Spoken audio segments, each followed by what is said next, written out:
বিশ্বাস করেন, আপনার রিজিকের মধ্যে যদি একটা টাকা হারাম থাকে, যতক্ষণ সেটাকে আপনি ত্যাগ না করছেন, আপনার ইবাদত কবুল হবে না।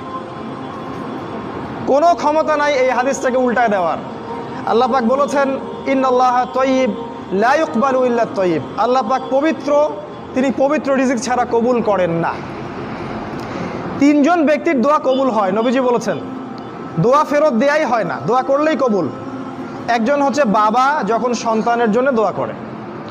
2 নাম্বার, যখন কোনো মুসাফির মানে সফর করছে যারা আল্লাহর পথে বা মুসাফির, তারা যখন আল্লাহর কাছে দোয়া করে, দোয়া কবুল হয়ে যায়। আরেকটা দোয়া হলো মাজলুম, কারো উপর জুলুম করা হয়েছে, এই মাজলুম যখন জালেমের বিরুদ্ধে বদদোয়া করবে, তখন দোয়া কবুল হয়ে যাবে। এই মুসাফিরের দোয়া কবুল হয়। একজন মুসাফির হাত তুলে আল্লাহকে বলছিল, আল্লাহ আমাকে এইটা দাও, আল্লাহ আমাকে ওইটা দাও। আর আমাদের নবীজি দেখে বললেন যে মুসাফিরের দোয়া কবুল হয়, কিন্তু এই ব্যক্তির দোয়া কেমন করে কবুল হবে যার খাবার হারাম, পানীয় হারাম, পোশাক হারাম, সবই হারাম। মানে রিজিক হালাল না হওয়া পর্যন্ত ইবাদত কবুল হবে না।